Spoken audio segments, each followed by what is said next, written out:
Hello everyone. आज हम PC22 का नया टॉपिक स्टार्ट कर रहे हैं जो कि है performance audit. Let's start.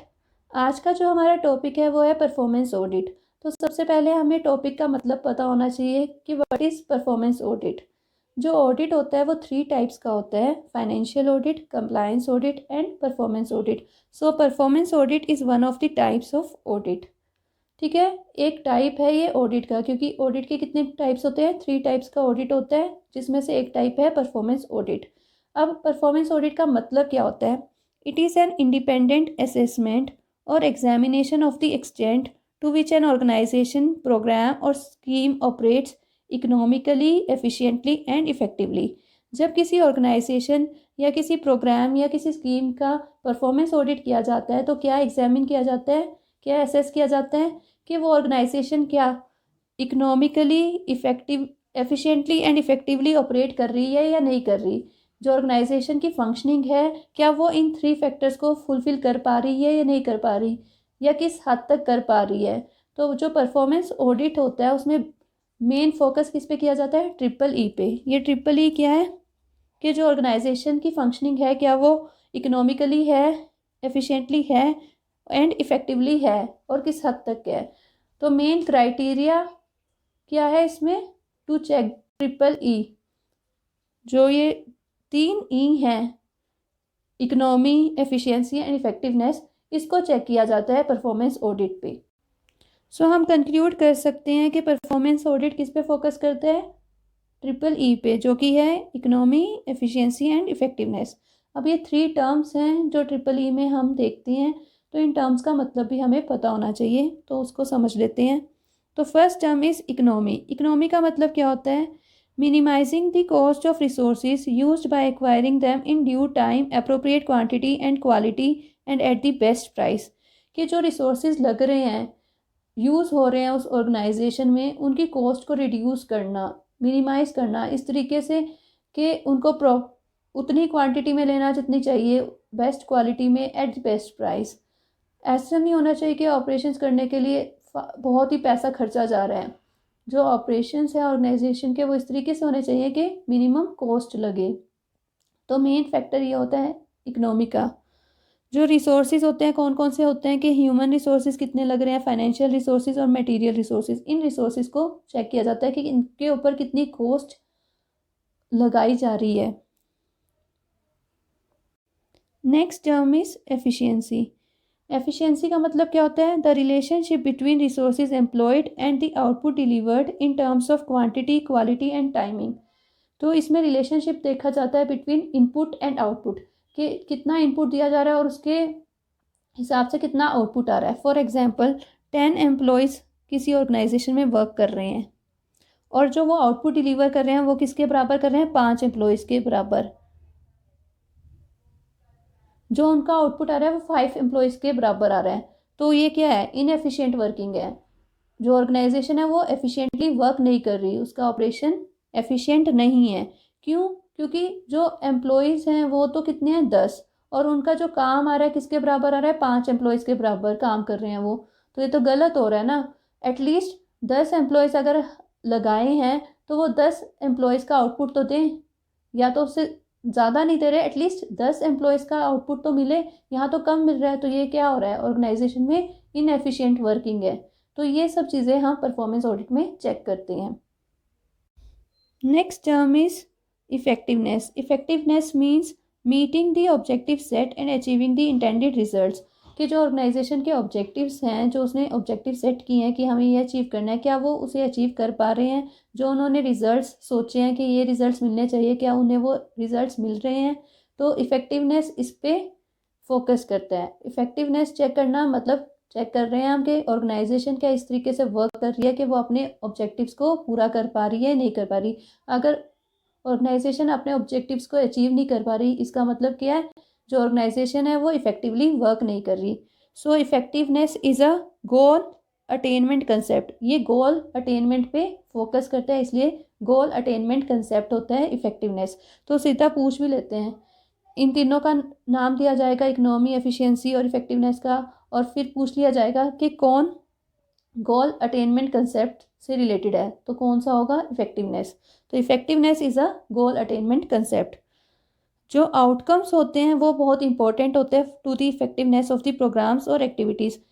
Outcomes के बेसिस पे हम चेक करते हैं किसी प्रोग्राम या एक्टिविटी की इफ़ेक्टिवनेस।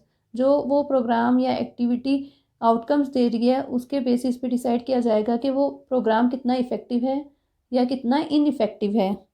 और ये सब किससे इन्फ्लुएंस्ड होते हैं? By external factors.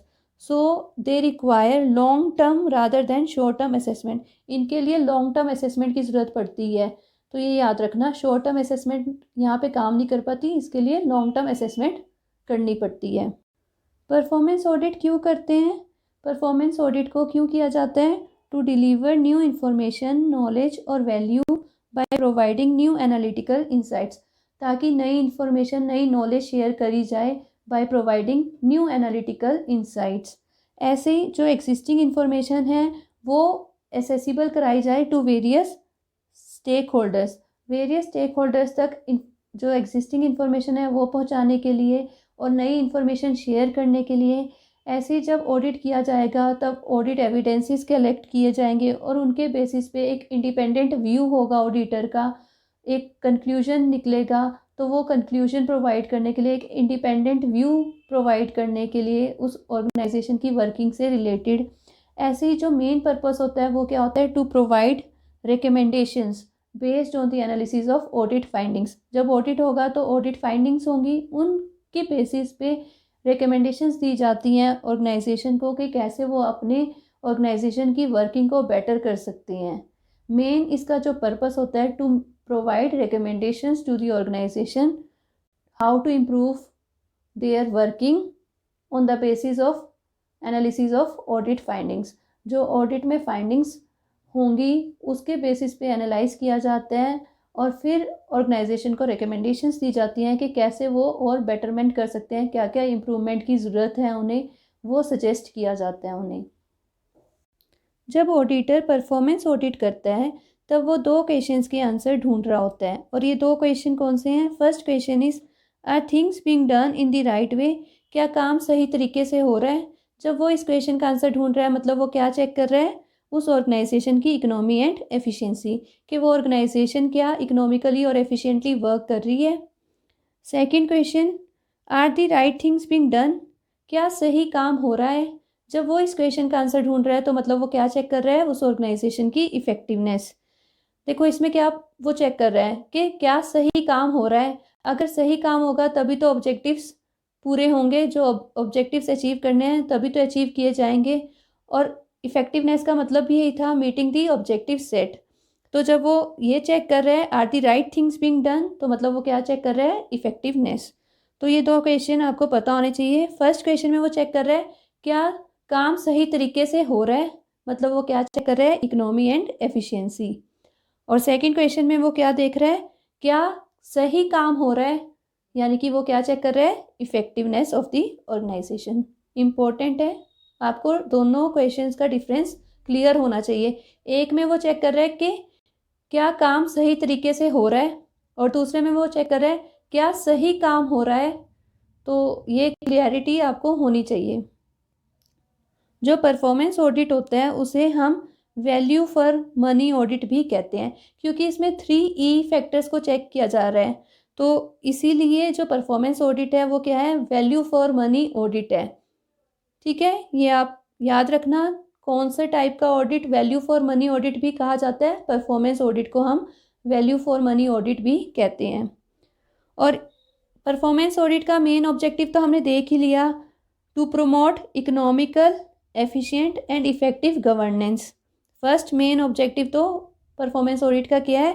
To promote economical, efficient, effective governance. और क्या ऑब्जेक्टिव्स हैं इसके? To contribute to accountability and transparency.